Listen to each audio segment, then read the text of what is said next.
And welcome to Atheist Sunday School, your one-stop shop for everything Atheist Sunday and school.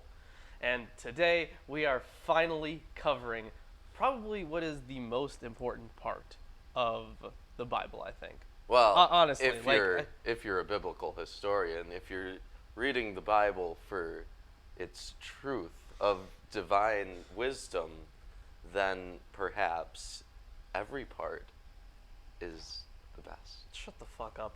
I think you're weirdly off camera, Ruben. Maybe we zoomed in too much on the main camera. He's just sitting on his legs. Oh, you're just sitting on your knees. Yeah.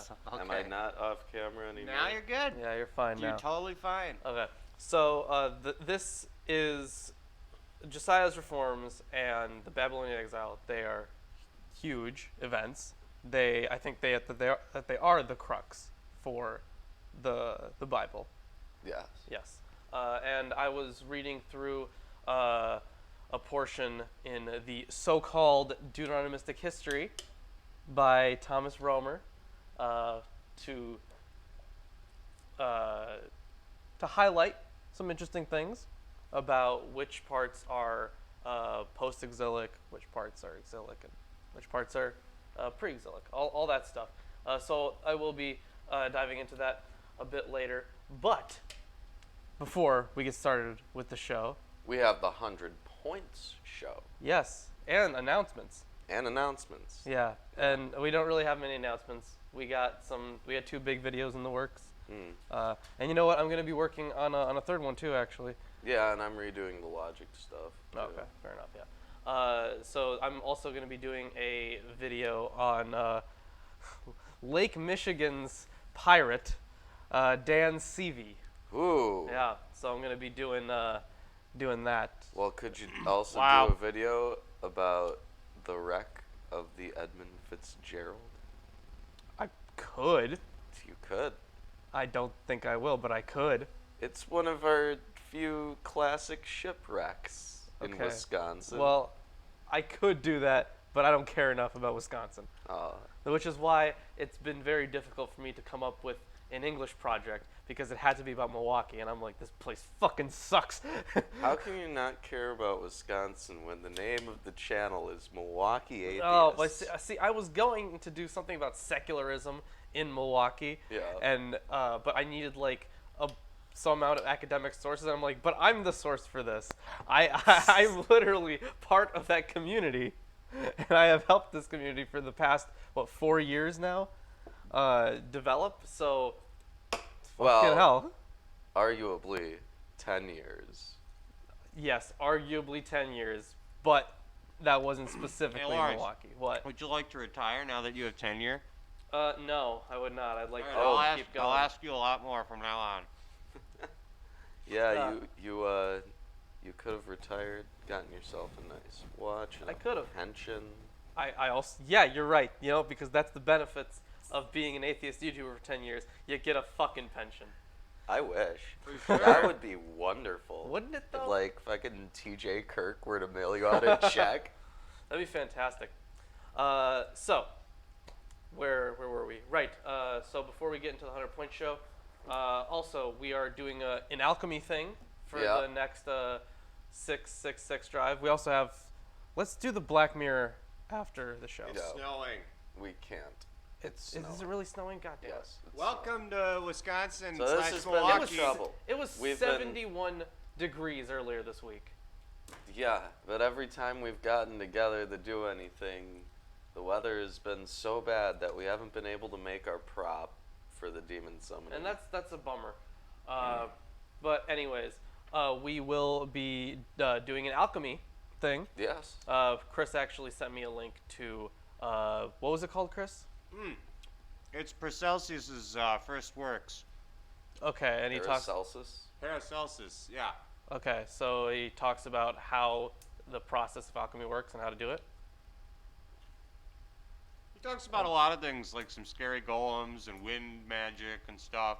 I don't know, it might be useful for every alchemical need. Well, if we find something cooler than making gold, Yeah, we'll do that instead. Yeah, but we also have to look into the toxicology of the things that we actually use, because I don't want us to accidentally kill ourselves. Ah, we'll be fine. No, they we'll do in it for some science. of these books. For science. I do know for a fact that in some of these books, to troll people, they did specifically put in formulas that would produce noxious gas that would kill you. Well, that's a fucking bummer. We'll wear masks or something. So let's get into the 100-point show. Yeah, okay. I've got a 100 points question for you, Lawrence. Okay. But first, I want to hear yours. All right. Chris, don't answer this one first. Damn it. I want to see if Ruben can get this one. What is the theme of next year's WrestleMania? Cinco de Mayo? No, it's not Cinco. Oh, shit. Chris, do you know this one? You should have been there when It's pirates. It is pirates. And Lawrence is too excited. It's a pirate-themed WrestleMania, and I kind of Okay. feel like going to Tampa Bay for it. So, And I might. So the great Gotta steal a internet ship first, Captain wizard, Lawrence. E.A. Coetting, who we all know yeah, is Coetting. perfectly legitimate. He teaches a magic technique in his premium videos. Ah, okay. Now, if you spend a couple $1,000s, you can get access to like these small lecture series, right? Okay. And I totally legally accessed these materials. Yes, that is believable. You totally legally did that. Yeah. Yes, it is believable. Yes. Yes. I accept that as fact. Okay. Now, he has a magic technique that involves, this is how he put it, you create the sensation in your brain that's present, where if you stare at where the wall meets the ceiling, Okay.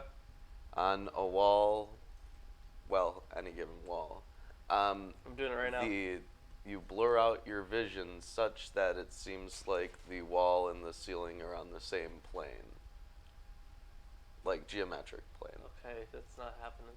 It works better with if you have a white ceiling and white wall. Ah, okay. Yes. And my question is, what is the name of this magical technique? I don't know. Light bending. I don't fucking know. No. Damn. What is it? Chris, do you know? No, not really. I think like crossing your eyes or something. Who knows? It's stupid. He calls it the theta gamma sync. What? And he thinks it has to do with synchronizing theta waves and gamma waves in the brain. That's no. Boy, oh boy, that's a lot to ask. No, gamma waves are very dangerous. No, gamma waves in the brain are very different. That's like a brain wave It's pattern. it's a brain different. wave pattern. Okay. Like it's a. But it's not yeah. like, because these are just like, frequency ranges that we give names to. Sure. What the fuck does theta gamma sync mean? Because there are things between those two things. Sure.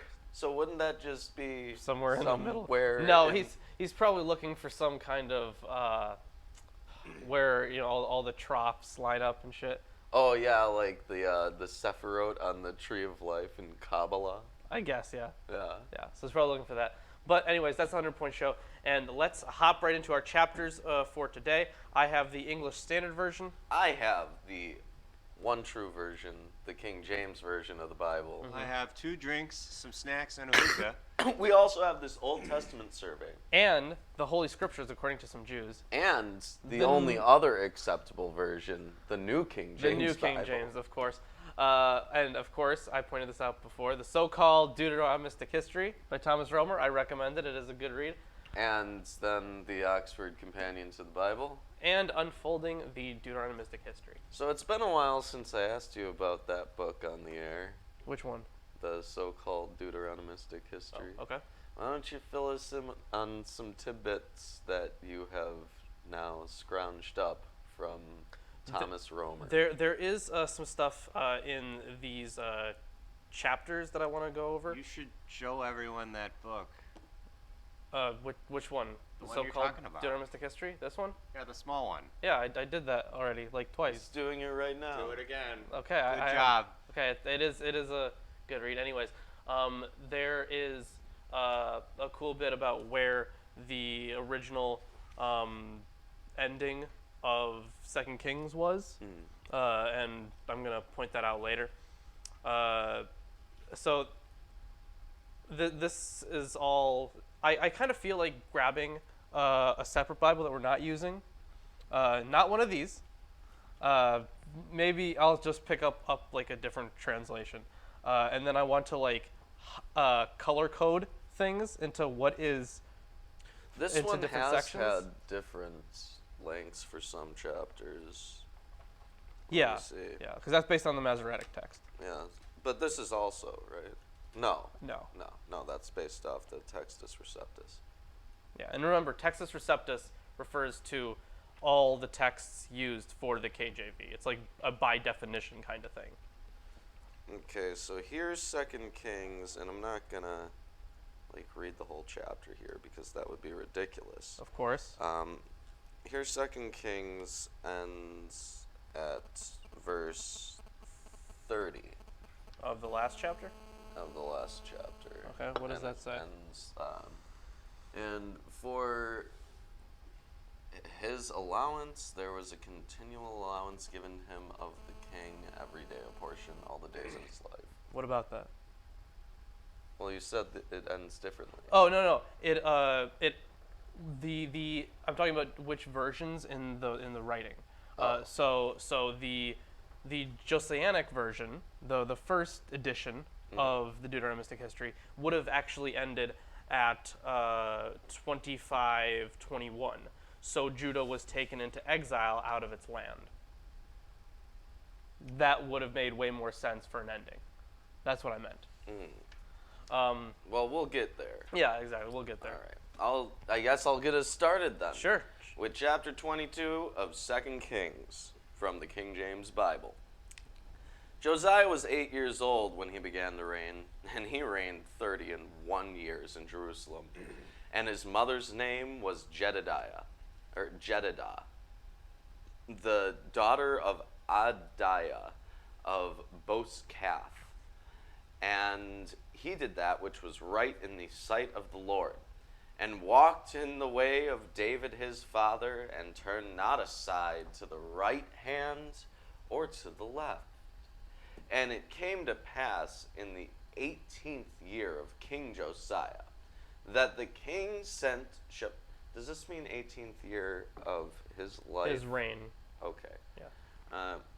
That the king sent Shaphan the son of Azaliah, the son of Meshullam, the scribe, to the house of the Lord, saying, Go up to Hilkiah the priest, that he may sum the silver which is brought into the house of the Lord, which the keepers of the door have gathered of the people. And let them deliver it into the hand of the doers of the work, that they have the oversight of the house of the Lord. And that would mean the Levites, presumably? The doers of the work? Oversight? Well, maybe it was the people just constructing the temple. And let them give it to the doers of the work which is in the house of the Lord to repair the breaches of the house. So they're fixing the temple. Yeah. Unto carpenters and builders and masons and Freemasons and to buy timber and hewn stone to repair the house. Howbeit, there was no reckoning made with them of the money that was delivered into their hand, because they dealt faithfully. So, apparently, if you deal faithfully, you don't need receipts. I mean, yeah, pretty much.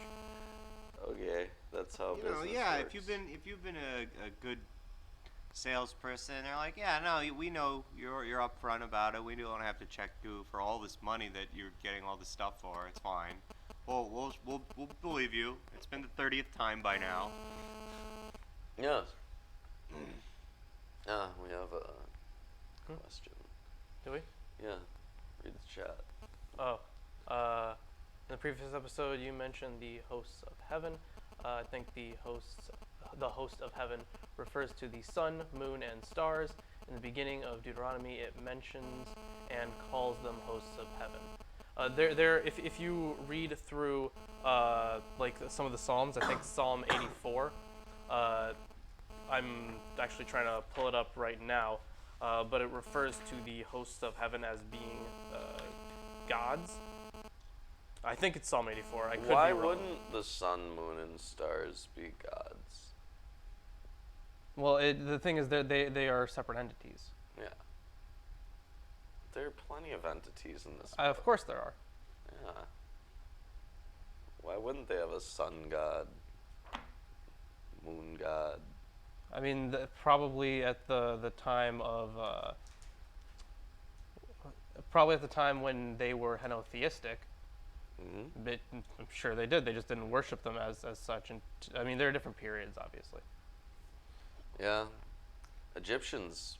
Yeah, Sun and Egyptians, moon yes. gods. Yes. Okay, obviously. Well, within the narrative, they came out of Egypt, which, of course, as far as I know, there's no evidence for. No, not like we have excavated the possible routes, and we have found nothing to indicate an exodus of that size. Anyways, let's continue here. And Hilkiah the priest said unto Shaphan the scribe, I have found the book of the law in the house of the Lord. And Hilkiah gave the book to Shaphan, and he read it. And Shaphan the scribe came to the king, and brought the king word again, and said, Thy servants have gathered the money that was found in the house, and have delivered it into the hands of them that do the work, that have the oversight of the house of the Lord. And Shaphan the scribe showed the king, saying, Hilkiah the priest hath delivered me a book. And Shaphan read it before the king. Like story time? Kind of, yeah. Yeah. But this is a book in a book? The thing is, this book, I'm actually at the end of this chapter. The next verse here says, and it came to pass when the king had heard the words of the book of the law, that he rent his clothes. So this is not like a story time novel. This is not story time, but you'll get there. Okay. I'll go in depth. Okay. And the king commanded Hilkiah the priest and Ahikam the son of Shaphan and Achbor the son of Micaiah and Shaphan the scribe and Azahiah a servant of the king's, saying, Go ye, inquire of the Lord for me, and for the people, and for all Judah, concerning the words of this book that is found. For great is the wrath of the Lord that is kindled against us, because our fathers have not hearkened unto the words of this book, to do according unto all that which is written concerning us. Wow. How did the book of the law get lost? Well, that's been a very interesting question. Either it was, I mean, there are some people who think it was written by Hilkiah. There are others who think it's just the invention of the Deuteronomistic historian. There's a lot of stuff that goes into it. It's very intriguing. I think that this portion that we're reading through right now is exilic, or perhaps it's post-exilic. I'm not 100% sure. But it's clear that it's referring to Deuteronomy, or at least some proto-form of Deuteronomy. And I'm after this chapter, I'm going to pull up some stuff from here, and you're gonna see exactly what I mean. All right, because they're definitely talking about Deuteronomy, but I haven't heard any indication of any books being lost. Well, yeah, but this, I don't know. It got lost along with the books of the Chronicles and the Kings of Judah. Okay, that's a cop-out. So 14. Hilkiah the priest and Ahikam and Akbor and Shaphan and Azahiah went to Huldah the prophetess, the wife of Shallum, the son of Tikva, the son of Harhas, keeper of the wardrobe. Now she dwelt in Jerusalem in the college. And they communed with her. Apparently there's a college. Well, I have the second quarter. Oh. And I'm not even sure what that's supposed to mean. It's a part of a city? It's a part of Jerusalem, sure, which is a of course. city. Maybe it was an education quarter. I have no idea. And she said unto them, Thus saith the Lord God of Israel, Tell the man that sent you to me, Thus saith the Lord, Behold! Behold! Behold! I will bring evil upon this place and upon the inhabitants thereof, even all the words of the book which the king of Judah hath read. Oh man, even that part about eating babies? Even that part. Woo! Because they have forsaken me and have burned incense unto other gods, that they might provoke me to anger with all the works of their hands. Therefore, my wrath shall not be kindled against this place, and shall not be quenched. But to the king of Judah, which sent you to inquire of the Lord, thus shall ye say to him, Thus saith the Lord God of Israel, As touching the words which thou hast heard, because thine heart was tender, and thou hast humbled thyself before the Lord, when thou heardest what I spake against this place and against the inhabitants thereof, that they should become a desolation and a curse, and hast rent thy clothes and wept before me, I have heard thee, saith the Lord. Behold! Behold! Behold! Therefore I will gather thee unto thy fathers, and thou shalt be gathered into thy grave in peace. And thine eyes shall not see all the evil which I will bring upon this place. And they brought the king word again. So that's the end of chapter 22. The interesting thing here is that his solution to the problem is to murder this guy before. Okay, here's the very interesting part. So it's long been noted that the book of the law is Deuteronomy, in some proto form, and we know that from, first of all, the centralization theme that's going to pop up through the rest of this. It already kind of started popping up with Hezekiah as well, but then it was just kind of all thrown away with those shitty guys Manasseh and Ammon. So I pulled up here something interesting. Here is a little graph, I guess, or a chart, I should say. Let's see here. The long enumeration of Manasseh's cultic failures in chapter 21 prepares, of course, for Josiah's tremendous reform. It shows also that Manasseh contravened all the important laws of Deuteronomy. And this is actually pretty specific. So we are kind of jumping a little bit back to Manasseh, but it's showing that the book of the law will clearly be Deuteronomy. Manasseh followed the abominable practices of the nations that Yahweh drove out before the Israelites. And in Deuteronomy 18:9, it says, you must not learn to imitate the abominable practices of those nations. Ooh. What? That's the thing oh, man. Manasseh made a statue of Asherah and specifically said, you shall not plant a tree as a symbol of Asherah. Whoopsie doodle. He worshipped and built altars for the host of heaven, if someone goes, and this is what I forget his name. I think it was a bunch of numbers. He was talking about this before. If someone goes to serve and worship other gods, the sun or the moon or the host of heaven, I forbid it. The sun or the moon or the host of heaven. Yeah. So, well, is that an exclusive or an inclusive or? It's an inclusive or. You know what else he did? But You guys, he reestablished those high places. And it was just so quick that he did that because they had just been disestablished. Well, yeah. He's like, and he also, just to top the cake off, did that thing I'm most recently pissed off about. He made his sons pass through fire. He practiced soothsaying and augury and dealt with necromancers and with wizards. yeah, fucking And in wizards. Deuteronomy 18:10-11, You're not supposed to do that. no one shall be found among you who makes a son or daughter pass through fire, or who practices divination, or is a soothsayer, or an augur, or a sorcerer, or a necromancer.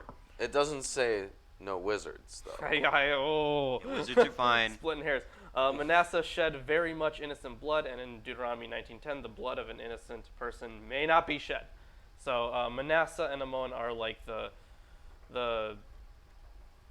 terrible kings of Judah that eventually led to Judah's downfall.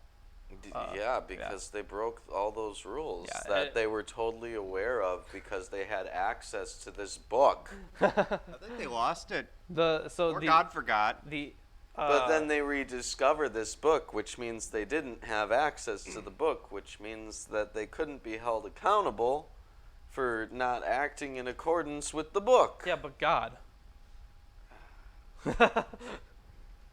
So there are also some interesting portions of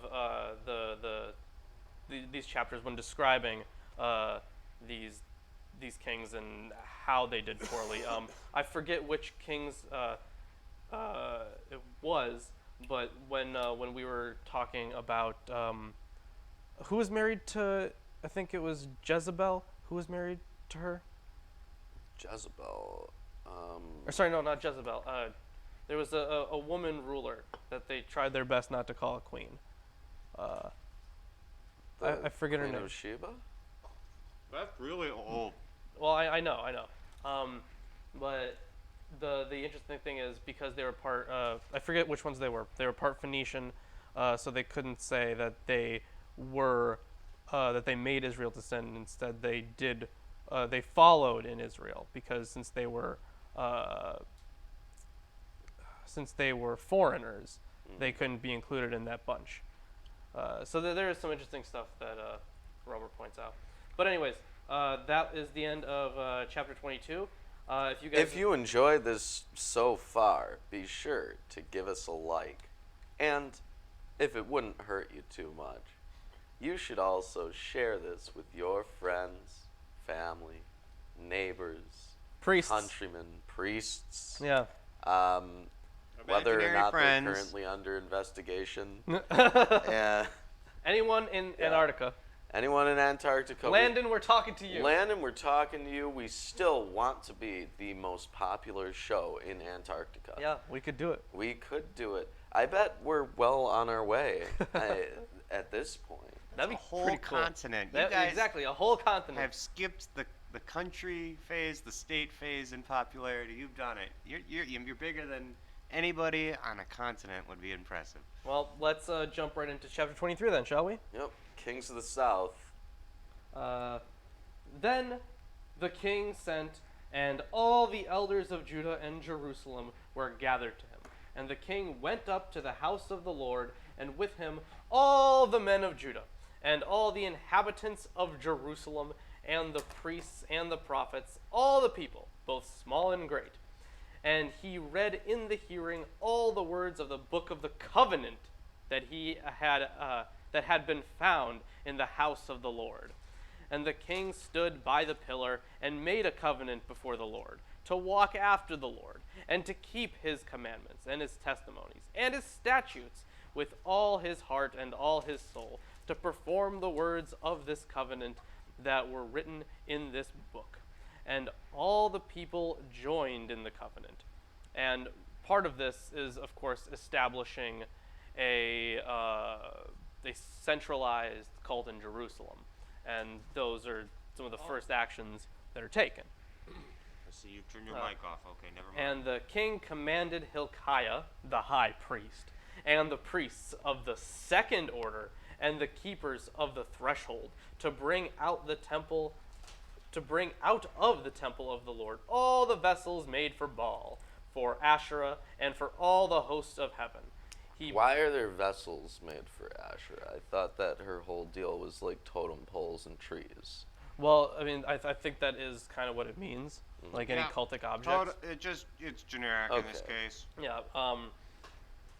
And where was I? And for all the hosts of heaven, he burned them outside Jerusalem in the fields of the Kidron, and carried their ashes to Bethel. So this is something I pointed out in my golden calf video, when they're destroying things in the Kidron River. Wait. Was that all of verse 6 for you? No, that was all of verse 4. It pops up again. Yeah, it pops up again. Yeah. So, anyways, this is one of the things when they're destroying these cultic objects. There is a river that is described in Deuteronomy that the ashes of the golden calf, the remains, are thrown into. Presumably, any reader of the calf story is meant to read that as the Kidron River, because that's where Josiah is throwing all of his all the stuff he destroys. The anti-Jewish garbage dump, right? Yeah. Where you dump all of the pagan imagery. Yeah. Yeah, it's like the good old Nazi river. It's just we dumped all the Nazi paraphernalia. Wow. Okay, I don't know why that came up. Or the Yangtze River, for that matter. Oh, jeez. And he deposed the priests whom the kings of Judah had ordained to make offerings in the high places at the cities of Judah and around Jerusalem, those who also burned incense to Baal, to the sun and the moon, and the constellations and all the hosts of heaven, or all the host of the heavens. So is this talking about like astrologers? Yeah. Or like strict sun and moon worshippers? Because Could they be- have could be both. astrologers that pop up later. I mean, Yeah. At least in the Jesus story. Well, sure. It could be both. I'm not sure. And he brought out the Asherah from the house of the Lord outside Jerusalem to the brook Kidron, and burned it at the brook Kidron, and beat it to dust, and cast the dust of it upon the graves of the common people. Also, the same motif is found in the destruction of the calf. The graves of the common people? No. The beating it into a dust and then casting the dust. Yeah. Yeah, that's also the. Mine doesn't say the common people though. And says, and cast the powder thereof upon the graves of the children of the people. Yeah. And to answer the confusion of the dude with lots of numbers. 930158832. I am confused about Deuteronomy. Why are you talking like that? Because he's like, because he's numbers. Yes, he's an extremely advanced artificial intelligence. So- we should so acknowledge it. The issue about the Deuteronomistic history is that it's supposed to initially be about like from Egypt to Egypt. We're gonna get to that too.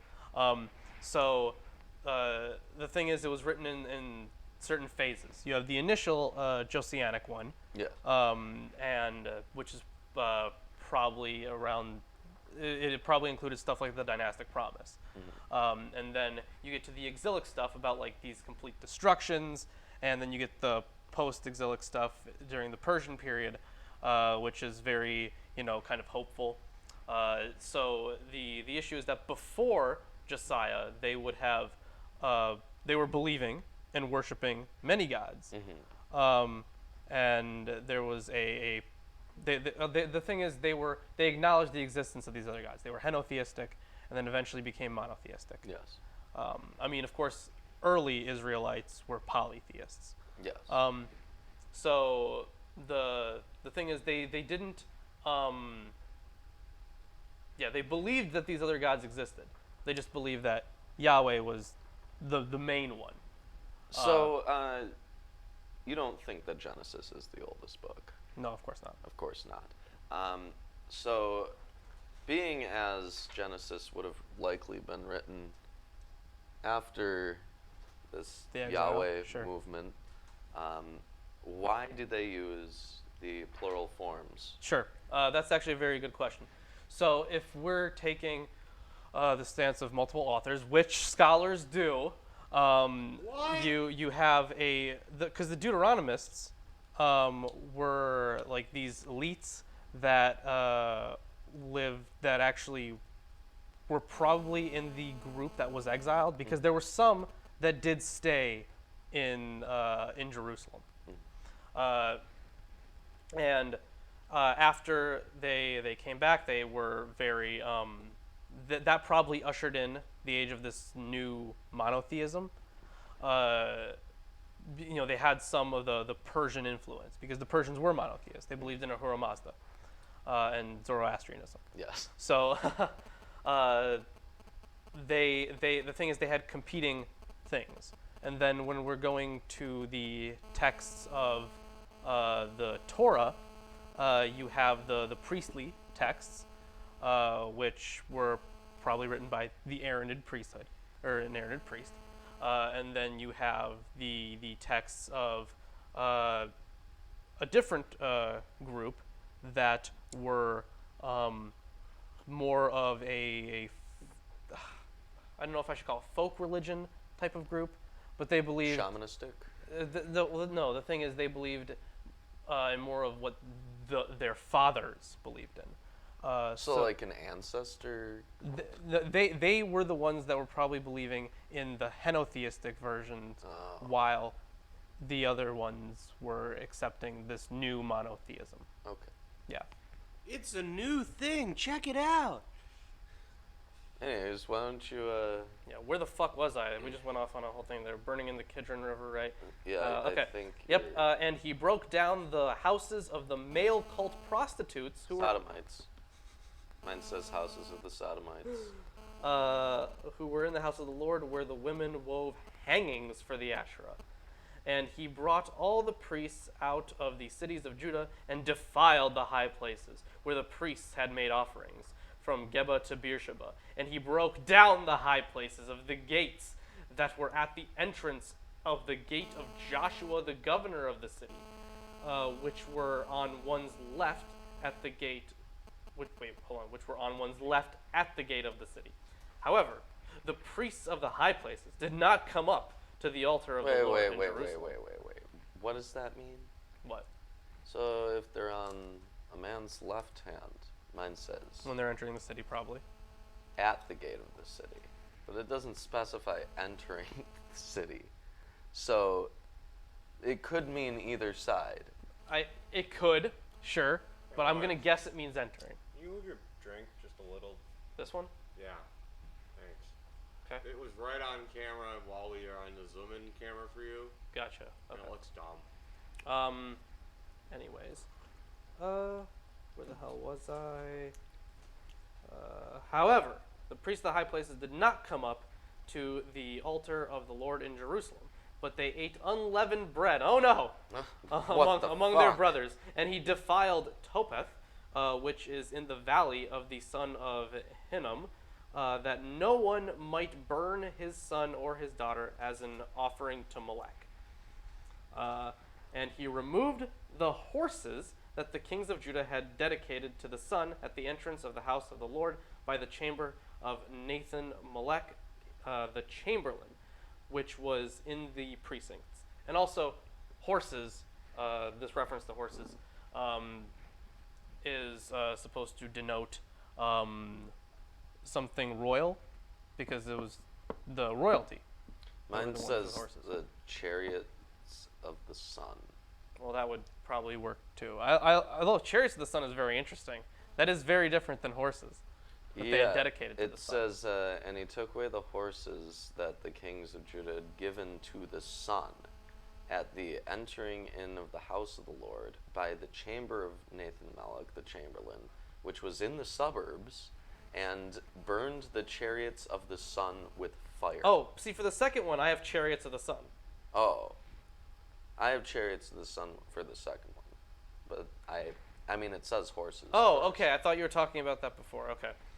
Never mind then. Then Yeah. we're okay. No. Yeah, and he burned the chariots of the sun with fire, and the altars on the roof of the upper chamber of Ahaz, which the kings of Judah had made, and the altars that Manasseh had made in the two courts of the house of the Lord, he pulled down, and he broke. Hold on, where was I? And broke in pieces and cast the dust of them into the brook Kidron. More of this, how this is how you destroy and completely erase these. Yeah. Yeah. I mean, no more as history the book for of you. the law tells you, Yeah. you need to completely destroy any evidence of the other religions. And the king defiled the priests that were east of Jerusalem to the south of the Mount of Corruption, which Solomon the king of Israel had built for Ashtaroth, the abomination of the Sidonians. And this is where they're directly attacking different beliefs. Yes. And for Shamash, the abomination of Moab, and for Milcom, the abomination of the Ammonites. Pretty much every single group that they have been fighting against throughout this whole thing. Yes. And he broke in pieces the pillars and cut down the Asherim and filled their places with the bones of men. That's pretty badass. Moreover, the altar at Bethel, the high place erected by Jeroboam the son of Nebat, who made Israel to sin, that altar with the high place he pulled down and burned. Reducing it to dust, he also burned the Asherah.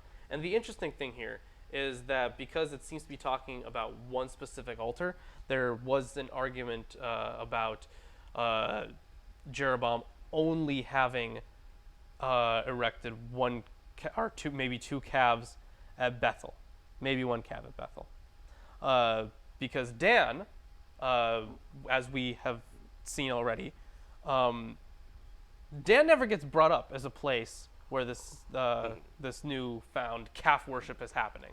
Yeah. It only happens initially during the construction. So there's a weird argument to be made that Dan was just a later interpolation. Okay.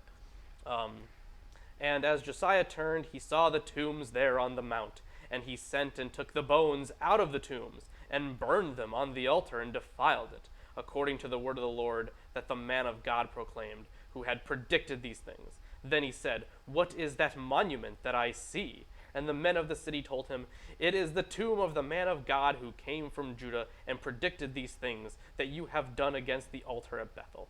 Yeah, remember that guy? Yeah. Yeah, I forget who he was helping. Totally forget who he was actually helping, but he was the unnamed one. Yeah. Just man of God. Yeah. And he said, let no man move his bones. So they let his bones alone, and the bones of the prophet who came out of Samaria. And Josiah removed all the shrines also of the high places. That's what smokers call breathing. Of the high places that were in the cities of Samaria, which kings of Israel had made, provoking the Lord to anger. He did to them according to all that he had done at Bethel. And remember, Bethel was like the main place, the main cult place. Yes. And he sacrificed all the priests of the high places who were there on the altars and burned human bones on them. Then he returned to Jerusalem. He killed all the priests too. So that's where a fun else one. would you get all these bones? Yeah, exactly. You have to get Just the bones eradicate somewhere. all of them. Fuck it. That's what Moses would do. And the king commanded all the people, keep the Passover to the Lord your God, as it is written in this book of the covenant. Where the hell did that come from? That's so third person. Romer actually has a thing on this. What verse is this? 21? Because that's ridiculous. I mean, he just goes around, he's burning bones on altars, and then out of nowhere he's like, keep the Passover. Yeah, it's important. And actually, Romer has a thing about this. I'm going to find the page. Was it 23:21, right? Yeah. Okay. Where the hell is 2 Kings? Here it is. Okay. These indexes are just ridiculous sometimes. But I'm glad, because there's some books that don't even have a scripture index. Yes. Which is really annoying, honestly. So let's see, 23, 21. Oh, there's so much. Even this book has a scripture index. Let's see, 161. Where the hell was it? I will find it. Say some stuff. Tell a joke. I have a joke, I guess. Funny joke? Funny joke! Not a Star Wars Yeah, joke. Lawrence doesn't not a get Star those. Wars joke. Lawrence can't get Star Wars jokes. So, a man owns a flower shop, and his business is good. But one day, some friars from the local church decide to roll on in because they need funds for their church that they're not getting in because people don't believe in God anymore. So they open up this small flower shop across the street from this florist. And, you know, he starts losing business and it becomes untenable for him. So he decides to go over there and ask them to stop, and they say no. So he goes out, hires Hugh McMahon, biggest guy around, baddest guy in town, right? Baddest man in the whole damn town. That's right. So Hugh McMahon goes over there, smashes up their whole store, and then the florist goes over to the friars and says, well, are you willing to close down your shop now? And they do. So it just goes to show that only Hugh can stop florist friars. Awful. But lucky worst. for all of you, I found the the stuff I wanted to read out here. In contrast to Hezekiah, no negative aspects are added to the presentation of Josiah, who remains the exemplary king. Even his quite dishonoring death, we're going to get into that later, is not explained by any fault he would have committed. On the contrary, through the mouth of the prophetess Huldah, and we just covered her in the last chapter, the Deuteronomists characterized this death as peaceful, since it saved him from the experience of Jerusalem's destruction. The exilic redactors reworked the former 7th century text, especially interpolating the prophetic oracles about the destruction of Jerusalem and the fate of Josiah.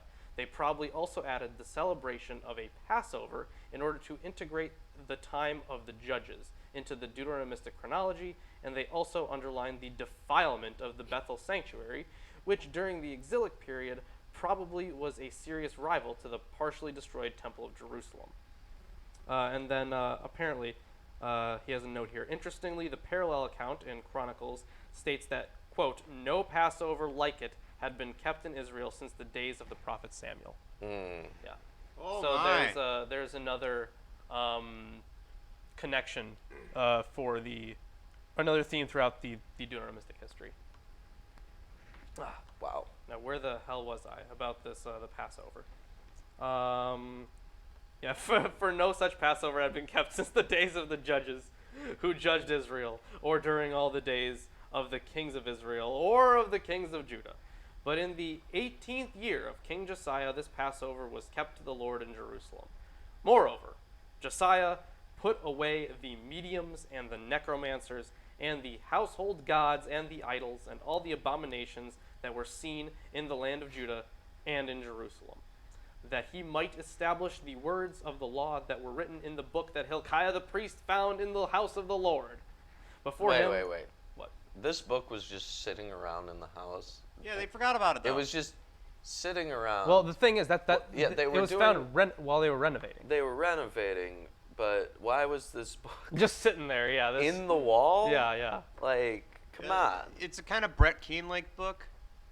Sitting there. It's just sitting there. I mean, it's a very convenient excuse to, like, oh, I just found this book of the law. It's in the wall. Exactly, yeah.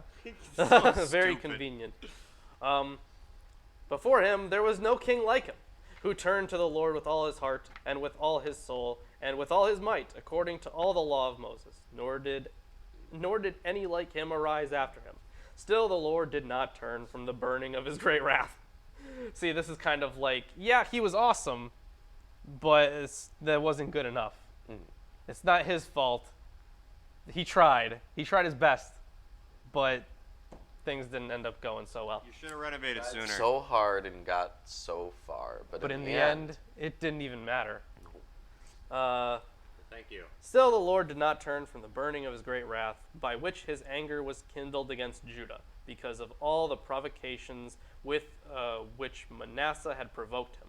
And the Lord said, I will remove Judah also out of my sight, as I have removed Israel. And I will cast off this city that I have chosen, Jerusalem, and the house of which I said, my name shall be there. Going back to the whole Solomon erecting the temple, yeah. And this is where we get to his death. Now, the rest of the acts of Josiah and all that he did, are they not written in the books of the Chronicles of the Kings of Judah? Whoa. I don't know, are they? In his days, Pharaoh Necho, king of Egypt, went up to the king of Assyria to the river Euphrates. King Josiah went to meet him, and Pharaoh Necho killed him at Megiddo as soon as he saw him. And his servants carried him dead in a chariot from Megiddo and brought him to Jerusalem and buried him in his own tomb.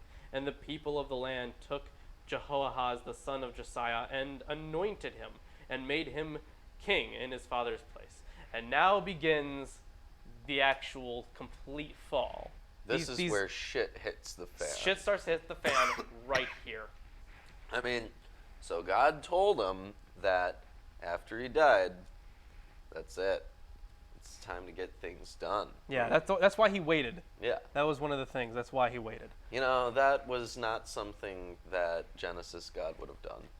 Yeah, he just would have done it right away. That wasn't a geopolitical void that This God is PC compared to the God in Genesis. This wasn't just because, that guy died and there was a big void in the geopolitical stability of the area and, they had to fight for that or anything. No, it wasn't because of that. Had nothing to do with real life politics. Nope. This was all God. God is the one who did this all. Well, I mean, he wrote this book. He wouldn't write it if it was about those guys. It's about what he thinks, And by the way, Rachel is correct. He was originally a war god and a storm god. Yeah. Yeah. Where was I? Servants, Pharaoh, father's place. Right? Yeah. Anointed him and made him king in his father's place. Yes. Jehoahaz was 23 years old when he began to reign, and he reigned 3 months in Jerusalem. Very, very short. Wait. Look, how old? He was 23 years old when he began to reign. 23 years old. And Josiah reigned 31 years and started when he was 8 years old. So he was 39. And this guy is 23, which means that he must have been born, that is 16 years. So he was 16 years old when he had his first son. Yeah, that makes sense. Yeah. It's a bit late by their standards, isn't it? I guess. Yeah. His mother's name was Hamutal, the daughter of Jeremiah of Libnah, and he did what was evil in the sight of the Lord, according to all that his fathers had done. And Pharaoh Necho put him in bonds at Riblah in the land of Hamath, that he might not reign in Jerusalem, and laid on the land a tribute of 100 talents of silver and a talent of gold. And Pharaoh Necho made Eliakim the son of Josiah king in place of Josiah his father, and changed his name to Jehoiakim.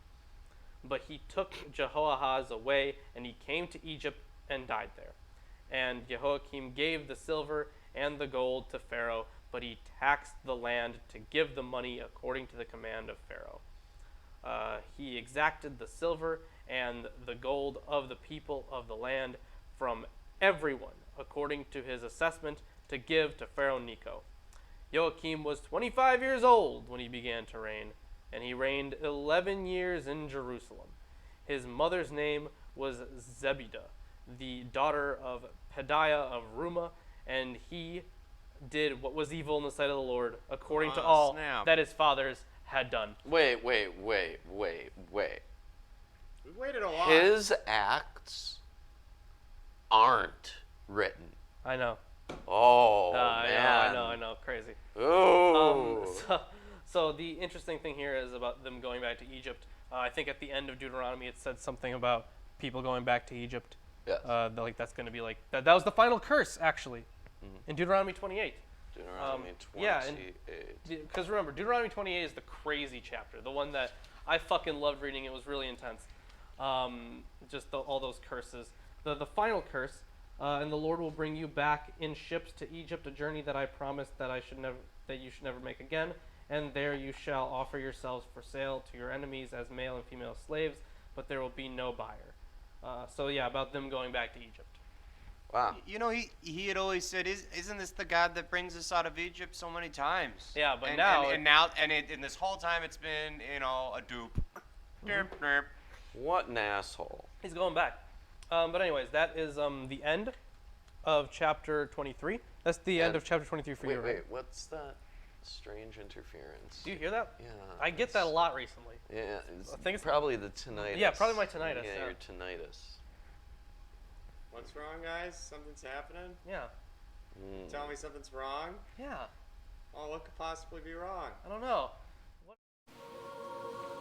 Behold, I am your Lord and Savior, Jesus Christ, and I want to let all you heathens and sinners know that I support this wonderful episode of Atheist Sunday School. Lawrence and Reuben try their very best to bring you the true glory of the Bible, and they need your help. They have provided links to their Patreon page and other social media just for you. Once again, my name is Jesus Christ, and this is Milwaukee Atheists. The Lord is with them. God bless. Wow. Thanks, Jesus. Thanks, Jesus. That was amazing. That is the Son of the Lord. He is the Savior.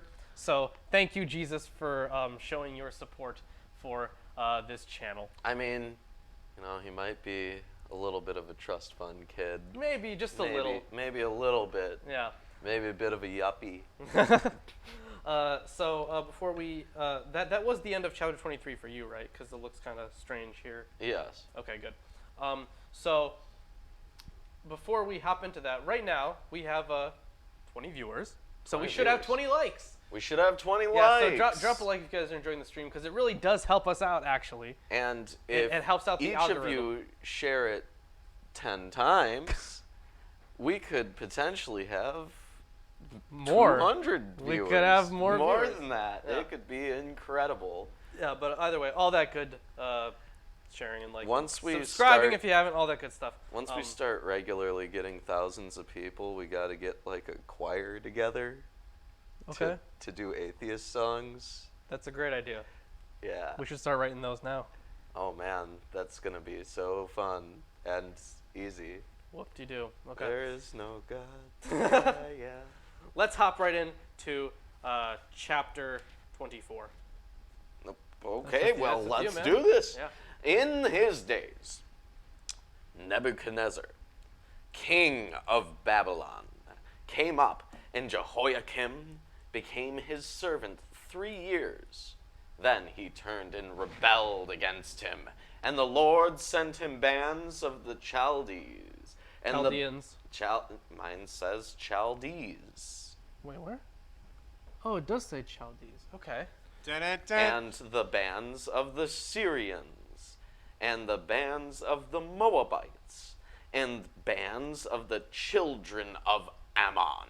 So it's almost as if these were the exact same groups that we just talked about in chapter 23. And what's that meme? And then with swirl effect. Yeah. And sent them against Judah to destroy it, according to the word of the Lord. Yeah. So their rationalization was that God sent them to. Yeah, which he spake by his servants, the prophets. Surely at the commandments of the Lord came this upon Judah. Yeah, exactly. Why?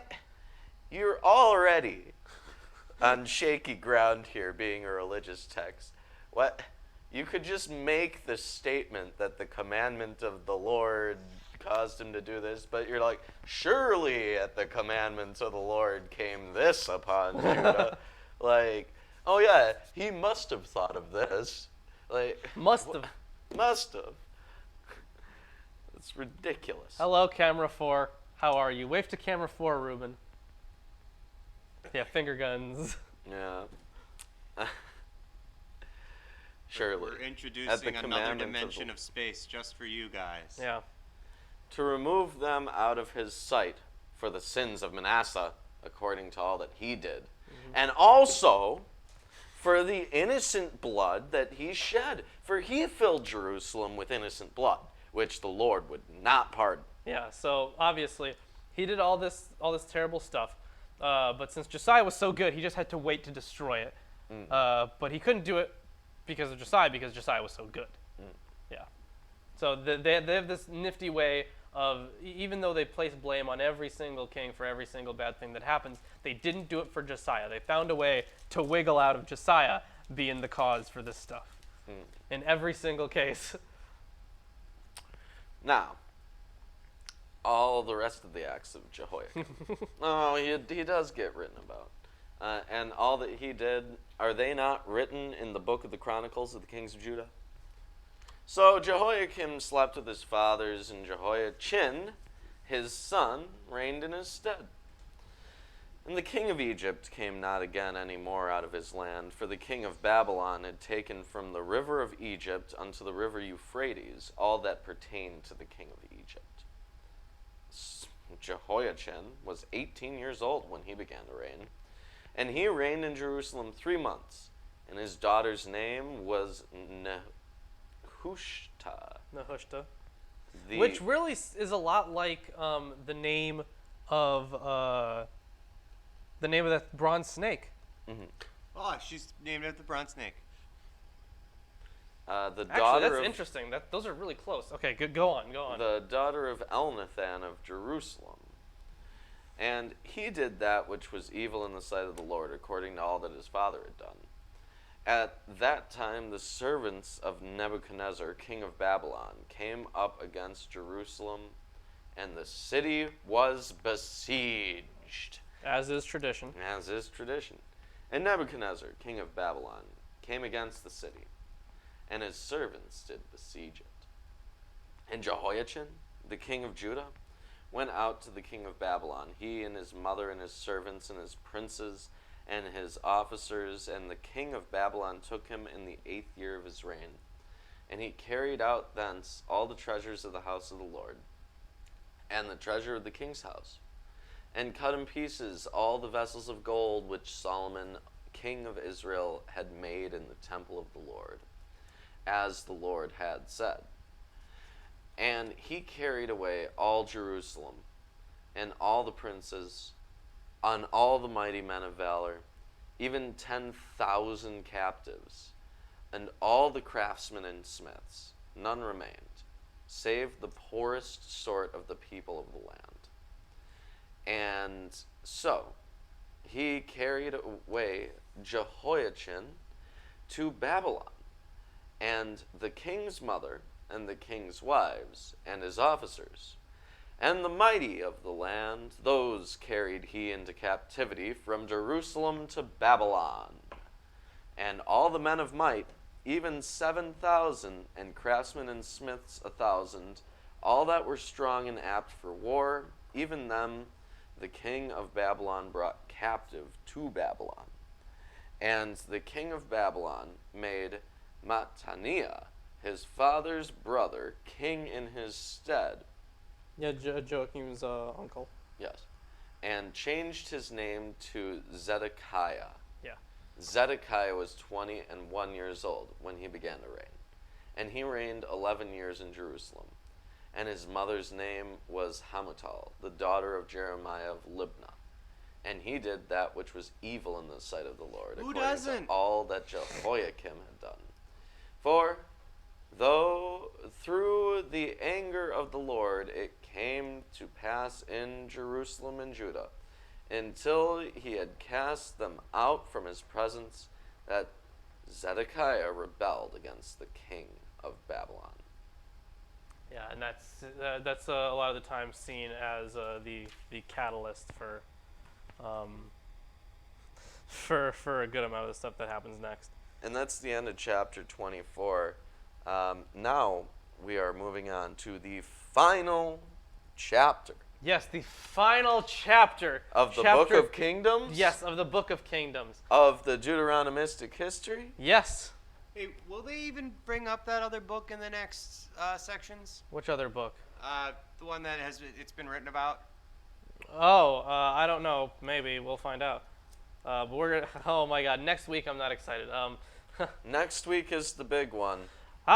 DB Cisco. Thank you, Penance, for being late. Oh, that is wonderful. That is quite fine. Yeah. You know what? We forgive you. You have paid your penance. Okay. You paid your penance. Yeah. So get we're out about of penance free. We're about to finish the last chapter of 2 Kings, and then next week we're going to be doing the worst read in the entire Bible. Yeah. We're going Which is to saying something. do all of the begats and shit in one episode. We should bring alcohol. Yeah, we will. 9 chapters of begats. Holy shit. Good old genealogies. I love them. If you guys don't show up to next week's episode, we don't blame you. But we have to do it. Oh, Chris's dad is a genealogist. That's true. Yeah, we'll get him to read it. You should have him on for the middle chapter. Anyways. There's 9 of them. Chapter 25. And the 9th year of his reign, in the 10th month, on the 10th day of the month, Nebuchadnezzar, king of Babylon, came with all his army against Jerusalem and laid siege to it. And they built siege works all around it. So the city was besieged till the 11th year of King Zedekiah. It's like 10 uses of siege. Yeah, it's pretty great. I'm enjoying that. On the 9th day of the 4th month, the famine was so severe in the city that there had been besieged. there was no food for the people of the land. No shit. Yeah, you only left the poorest people there Then anyway. a breach was made in the city, and all the men of war fled by night by the way of the gate between the 2 walls, by the king's garden, and the Chaldeans were around the city, and they went in the direction of Arabah. But the army of the Chaldeans pursued the king and overtook him in the plains of Jericho, and all his army was scattered from him. Then they captured the king and brought him up to the king of Babylon at Riblah, and they passed sentence on him. The thing that means they imprisoned him. They slaughtered the sons of Zedekiah before his eyes, and put out the eyes of Zedekiah, and bound him in chains, and took him to Babylon. So what, the last thing he saw was his kid getting killed? Yes. And then they Brutal. took out his eyes. In the 5th month, on the 7th day of the month, that was the 19th year of the king Nebuchadnezzar, king of Babylon. Nebuzaradan, the captain of the bodyguard, a servant of the king of Babylon, came to Jerusalem, and he burned the house of the Lord, and the king's house, and all the houses of Jerusalem. It wouldn't do anything. They're made of gold. Yeah, it's pretty much. But remember, it's still made of gold. They did some renovating though. They took out the silver, whatever was in there. They took out the silver and they destroyed the gold vessels. So gold's already pretty malleable and pretty easy to melt. So I'm just imagining this horrible melting gold melting lump. is different than burning. Yeah. Melting is Man, different they than had burning. to like oxidize gold. Every great house he burned down, and all the army of the Chaldeans who were with the captain of the guard broke down the walls around Jerusalem, and the rest of the people who were left in the city, and the deserters who had deserted to the king of Babylon, together with the rest of the multitude, Nebuzaradan, the captain of the guard, carried into exile. But the captain of the guard left some of the poorest of the land to be vine dressers and plowmen. Now, what's really interesting, actually, is that when they were in Babylon, they were pretty much just kind of going along with their new Babylonian rulers. So some of the exilic texts are kind of they're not exactly anti-Babylonian because they couldn't be. See what I'm saying? Yes. Okay. Anyways, and the pillars of bronze that were in the house of the Lord, and the stands and the bronze sea that were in the house of the Lord, the Chaldeans broke into pieces and carried the bronze to Babylon. Wait, what in the hell are you talking about? What? Even to put silver in the house of the Lord would be an insult. Now you're telling me there's fucking bronze? What is this? It was It's all a those, ripoff. Ruben, if you don't recall, every knop was made of bronze. Every bronze knob. There's just so many bronze knops. They just threw them in there everywhere. And they took away the pots and the shovels and the snuffers and The snuffers? I don't know what that is. And Not the the dishes. snuffers. It's what you use to put out a candlelight. Oh, okay. Yes, but it's still a fun word. And the dishes for incense and all the vessels of bronze used in the temple service. The fire pans also and the bowls. Oh no, not the bowls. What was of gold the captain of the guard took away as gold, and what was of silver as silver. As for the two pillars, the one sea and the stands that Solomon had made for the house of the Lord, the bronze of all these vessels was beyond weight. The height of the one pillar was 18 cubits, and on it was a capital of bronze. The height of the capital was 3 cubits. Oh, I have a contradiction between Oh, do you? our two translations. Okay. Dun, dun, Yours dun. says that it's beyond weight. Mine says the brass of all these vessels was without weight. Those are different, technically.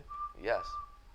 Yours would imply that it's extremely heavy. Yeah. Mine Yours would imply that it's not heavy. imply that it's magically weightless. Magically But weight- also, Thanks, King James. I'm not sure what that would have meant in Yeah. in these days. It was the style at the time to have weightless knops. And this is okay. This is why are they telling you again the dimensions of all this stuff?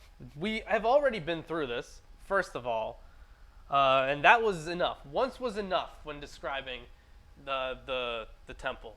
So Are they going to destroy the ark? shit, son. Of the Well, no, the covenant? ark doesn't get mentioned again. Oh. It's Whoa, already it's done gone? being mentioned. Oh, so they never and they put the... Really? That's it? Yeah, That's the last mention of it? I think so. So Indiana Jones was full of shit, man. No, that's still pretty historical. Oh, yeah. Yeah. A lattice work and pomegranates, all of bronze, were all around the capital, and the second pillar had the same, with the lattice work.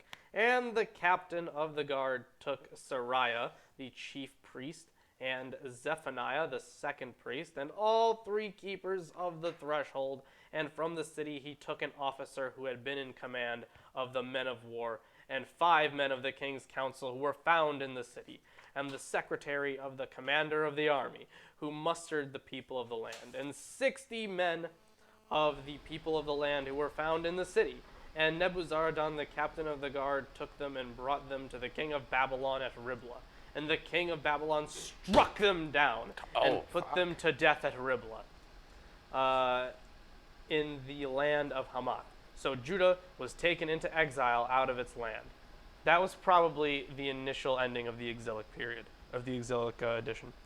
I think here that the ark would have been in the house of the Lord. Yes. And it was made of gold. Yes. And everything So that you're saying was that they made took of the gold. ark? No, they must have destroyed it because he says that everything that was made of gold he took as gold. So Oh, so yeah, they must have just turned it to gold, yeah. yeah, they destroyed the Ark of the Covenant. I guess. A There's whole your bunch of it answer. was made of wood in some parts as well, and stone. So Although those- it makes sense why that they got couldn't. destroyed. It makes sense why they couldn't say the Ark of the Covenant was destroyed, because it's God's, like that's where He sits. That's His thing. Yeah. That's where His name is. That's where He rests. So this is the part where presumably. This is the part where he kills you. They destroy the idol of The Yahweh. part where he kills you, achievement unlocked. Yeah. Well, presumably this is the part where they destroy the idol of Yahweh that's sitting on the throne, and thus destroy the city's god. Yeah. Okay. That's at least from. I mean, we're just kind of extrapolating from what we have. Poking Yeah. things. Yeah. And over the people who remained in the land of Judah, whom Nebuchadnezzar, king of Babylon, had left, he appointed Gedaliah, the son of Ahikam, son of Shaphan, governor. Now, when all the captains and their men heard that the king of Babylon had appointed Gedaliah governor, they came with their men to Gedaliah at Mizpah, namely Ishmael, the son of Nethaniah, and Yohanan, the son of Kareah, and Sariah, the son of Tanhumeth, and Tanhumeth the Netophathite.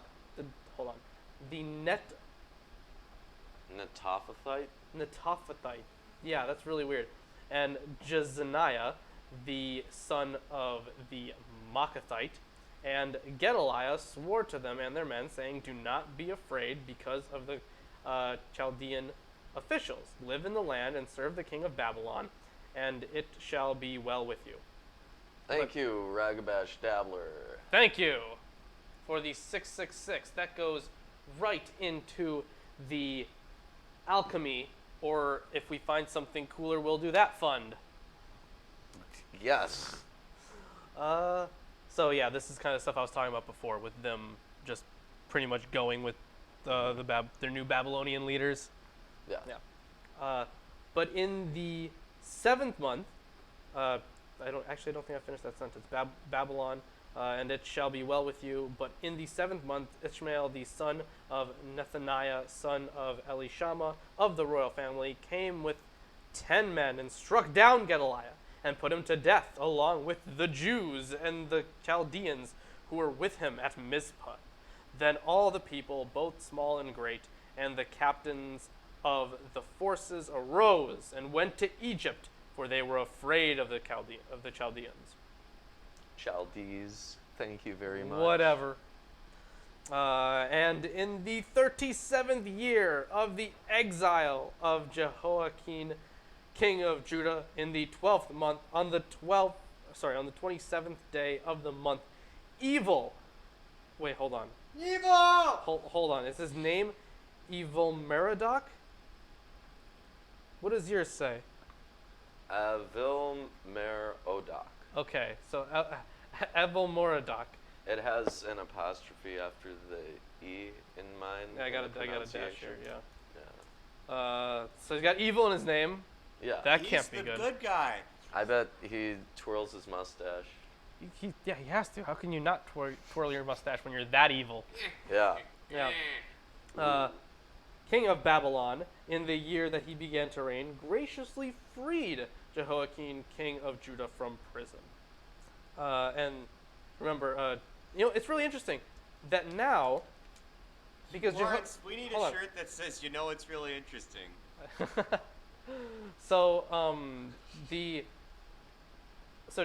Jehoiakim was renamed Zedekiah, right? Mm-hmm. But now we're back to calling him by his real name, Yes. by his original name. Freed Jehoiakim, king of Judah, from prison, and he spoke kindly to him, and gave him a seat above the seat of the kings who were with him in Babylon. So Jehoiakim put off his prison garments, and every day of his life he dined regularly at the king's table, and for his allowance a regular allowance was given him by the king according to his daily deeds, as long as he lived. So actually he was He lived all right. yeah, he was actually all right. This evil guy ain't so evil. Wow. And that's the end of 2nd Kings. Yes, and I'm actually looking into this about the imprisonment. So this was verses 27 to 30. Yeah, verses 27 to Yes. 30. And 2 Kings 25. It should be right around the end of Yeah. that book. Well, no, this also goes into other things. Oh. Yeah. So it's somewhere in the middle, I guess. Let's see what this has to say. Okay. So this was in chapter 25, 27 to 30, 43, I think. That's it.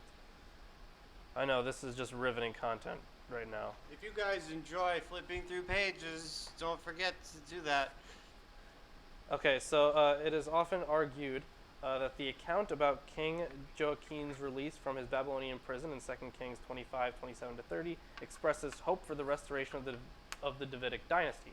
But this story was probably added later. The exilic edition of the Deuteronomistic history ends in 2 Kings 25, 21, which I stated before, or 25, 26. And as we shall see, 2 Kings 27 to 30 deals much less with the renewal of monarchy than with the birth of diaspora. So that's that. Okay, there you go. I was just showing off this Oh, what's this list of kings? convenient kings list. Ah, Yeah. fantastic, a king's list. It's not as if we had one of those this entire time. Yeah. No, we just had some disparate information about random people. No, well, all right, that. It also gives approximate dates. Yeah, Yeah. which is helpful. It is helpful. So, that is the end of chapter 25. If you guys enjoyed the stream, please make sure to drop a like. It really does help us out if you haven't already. And oh boy, next week. Next week is the big one. So- Bring your own beer. The thing is, this is so much of this. We're actually going. I kind of want to put like an asterisk about what I said earlier about not talking about the Ark, because we are going to get back into the Ark, but it's in a retelling of the stuff that we already read. Yeah, because the Chronicles uses the books of Kingdoms as a source, Yes. so it adds on to some of the stuff. Speaking of which, Yeah, we've what? got our score for today of 2 beholds and 2 was it not written. So we've got a tie. All right, Well, that's great. fantastic. So And the Ark of the Covenant has been destroyed. presumably, The Temple of that's Solomon what we're guessing. has been destroyed. No, they The took house it. of the They took Lord. it into a crate and they put it in a room filled with lots of other crates. Oh, and by the way, now Nameless Phoenix, I wish it was 8 chapters of Begats. It's 9 chapters of Begats. Yep. I fucking wish it was 8. So, with that being said, I think now is a good time to end the show. Yeah, it is. Clap on, clap off. We will see you Next Sunday! Bloody Sunday.